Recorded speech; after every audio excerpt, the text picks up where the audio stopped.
ApplePsyche. One summer spent playing this game changed my life forever. It impacted how I viewed living up to my potential, facing my true self, and most of all, the importance of relationships. See, I picked this game up in the latter years of high school, and up until that point, everything seemed pointless to me. So it's funny because if I would have played Persona 3 first, I would have definitely related to Makoto. But getting back on track, everything was pointless to me. Going to school, making friends, marriage. As human beings, we're just clinging to things and trying to find meaning out of things that truly had no meaning. Yes, I was thinking this at 16. I don't know why. I was on my black pill shit, but that's where I was at. And maybe being successful was an objective I would sometimes keep at the forefront of my mind, but it was only because I had a desire to be seen. Because in everyday life, I was invisible. I would miss school for months and no one would notice. I could stop contacting people altogether and I'll never hear back from them again. And honestly, when you're not really known by anyone, when you do pop up anywhere, social anxiety is mistaken for weirdness. People just start spreading rumors and narratives about you because no one really knows the truth about you. And also what I learned is that people don't really care about what's true. They care about what sounds funny, what's the most entertaining, what they want to believe. I had my issues with school growing up in general. Not academically, but more so in focus and trying to understand the importance of it. See, I could not go to school for 2 months, show up and pass a test, and my teachers would look at me like, what the fuck is wrong with this kid and who is he? I went to a pretty big school, so it was easy to hide away. Summer of that year finally arrived, and at this point you could say I'm pretty much expelled. Not in the literal sense, but for the most part I was taken out of the school system and roster. And that was because I wasn't attending and I was getting caught up in stuff I should not have been caught up in. But this left me lacking direction, and for the most part I felt extremely lost. Until this one day where I had a friend who I was game sharing with back in the PS4 days tell me he bought this new game called Persona 5 and he loved it. He told me it was kind of like Pokemon, and then some parts were like Rune Factory, was already sold at this point, but then he said the music was amazing. And I love music even though I'm not really like a music expert or practitioner. Like I couldn't tell you anything about theory, but I like what I like, and when something sounds good and makes me feel good, then I like the song. Loading up this game for the first time, I didn't know what to expect. I knew what Persona meant, but I didn't know what playing this game entailed. You play as a character named Ren Amamiya. You're a guy who was wrongfully accused of assaulting a powerful politician, and the final verdict was you being arrested and being wrongfully convicted of a crime you didn't commit. And because you were a minor, you were given probation, outcasted and abandoned by your parents after the incident, and sent to some other part of Japan to attend a new school. And immediately when we arrive at this new environment, we're met with corruption, adults who abuse their power, and a whole lot of rumors from people who've never uttered a word to you. Holy shit, this hit me like a truck, because although I didn't assault a corrupt politician, I still saw a lot of similarities between this character and I. And an hour in, I was hooked, especially when you arrive at the cafe for the first time and you get hit with this song. When do they stop tuning their instruments and play the music?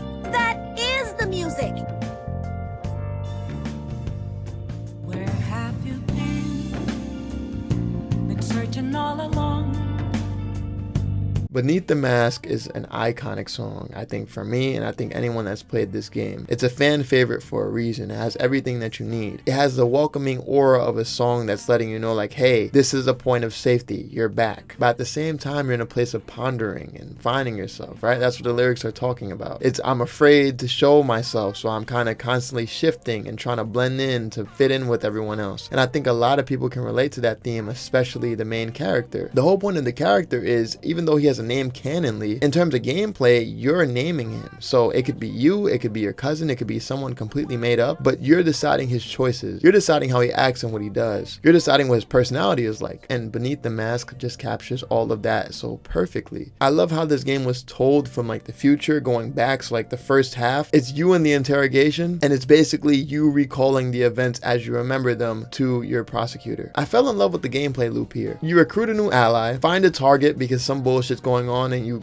basically decide that you're going to change their heart, and then from there you have a set amount of time to steal their heart. And when you're doing each palace, it'll probably take you roughly 2 to 3 days to complete it fully. So with that, you're left with a whole bunch of time to do whatever the fuck you want. That's time you can spend learning about the world more, time you can spend building relationships, or time you can spend self-improving. The two things in this game that caused me to have a major shift in mindset was the way the game approaches social stats and the way it approaches confidants, not to be mistaken with confidence. See, social stats are stats used in the old overworld completely separate from your battle stats. So you're one person in the metaverse when you're going into palaces or mementos, but you're also just a regular high school student that's just experiencing life. And although you aren't required to upgrade them, they are necessary for saying certain dialogue options, and most of all for leveling up certain relationships, because here and there you'll run into a block. And until you get your social stat to that level, you won't be able to progress it. And then, because we mentioned them, let's talk about confidants. Not only were all the character stories very compelling and unique, different ranks with the characters also bear their own fruit. For example, building relationship with Yoshida and going to his speeches helps you better your shadow negotiations later. Trying to convince a shadow to cross over is one thing, but being able to utter the words "join my cause" and them listening is another. Or playing shogi with some random church girl and learning battle tactics that allow you to switch characters or run away from unnecessary battles. They aren't necessary things to do. You don't have to do them in a sense to complete the main story, but they allow you to experience a better quality of life. It's like, yeah, you could never hit the gym in your life, you could never lift a weight in your life, and you could survive and probably die of old age in the future, but that doesn't mean that you'll have the best quality of life. You might run into more injuries as you get older, you might be overall weaker, you might run into health problems. Technically, when you think about it, you don't have to really do anything. You don't have to make a lot of money, you don't have to have relationships, friendships, or any meaningful sense of commitment. You also don't really need a purpose. You can just drift by and just do what you need necessary to get through life. Work your job, eat, drink, sleep, and you can survive probably to the end of your natural life. But think about what kind of life you're living then. When you put the time into these things that help you improve your life, they compound and connect to one another. See, the funny thing is, pursuing your passion might lead you to finding the love of your life, or vice versa. Or going to the gym might connect you to a lawyer, and maybe you run into some legal troubles a few years later and then they come in handy. You never know what's gonna happen in the future, but it's always hard to adapt to situations when it's just you by yourself, because you're only one person. Knowing people and having good, respectable, and lasting relationships with people is worthwhile, and having a reputation, having values and principles that you connect with them on, being reliable, being someone that they respect as well, is something that matters, more so when you're trying to have a high quality of life. Everything becomes easier when you work on these things. Even simply looking at the Phantom Thieves team, sure, Joker is a wild card, and technically he can provide everything that he may need for himself. He can target all the weaknesses, heal himself, decrease stats, buff stats, attack physically, attack with the guns, attack with the elemental moves, but you're way more efficient if you have a Ryuji by your side that can target that same weakness. So now you can set up an all-out attack instead of relying on pure chip damage. Or if you add in another person, you have a Makoto who can cover a blind spot that neither of you can. Around the time I started playing Persona, ironically enough, I started going to the gym more seriously too. I started getting out and seeking out social interactions, and although I was awkward at first, I embraced it, and over time I became very socially aware. I decided to take a few more risks, and in my own ways rebel against systems and things that didn't make sense to me. I think throughout life we get so caught up in trying to identify with a specific belief system or bias that we can never grow outside of it. I embraced the parts of me that people rejected, and it led to me meeting a lot of amazing people that I have in my life currently. And in me being authentic and being true to myself, I met all the people that I needed to meet, and now I have some amazing people in my life. Persona 5 led me to improving my physique significantly, turning my passions into streams of livable income, reading more books ironically enough, and yeah, I'm also married now. That's a thing too. But it started with the small steps and moves I can make at the moment. See, we get so caught up in trying to change everything tomorrow or in a week from now or in a month from now. But if you look at the loading screens, there's always a message there that flashes. It says take your time. It's so important to have long-term goals and things that you're trying to pursue that might be very broad and not very clear, but in order to get there, we have to focus on what are the steps we need to take now in this current moment that would allow us to get to that point. And there's a really big emphasis on the word your. Outside of the commitments and responsibilities you might have to other people and things, everything truly starts with you. And it doesn't matter if things don't happen tomorrow or all at once. I'll leave off with this one quote a musician friend of mine gave that stuck with me. It's okay to mess up because you have your whole life to figure it out. Although short when you really think about it for the most part, that's a long ass time. We have a long ass time here on this earth. So why stress over a process that might take 5 to 10 to 20 years? Just do what you can now and pursue that broader and long-term vision over time. And I would 100% recommend this game. I'm still going to do an in-depth review for all the Persona games in the future, or maybe similar videos to this one, I'm not sure yet. But yes, 100%, if you haven't played Persona 5 or Persona 5 Royal yet, please do. If you are playing for the first time and have never played Persona before, I would 100% recommend Persona 5 Royal first before anything else. It's basically like a revised version of Persona 5 where they added more story and more characters and changed things up that made a little more sense this time around. But yeah, that's basically it. If you enjoyed this video, please be sure to like and subscribe, and I'll see you next time. Take care. Deuces.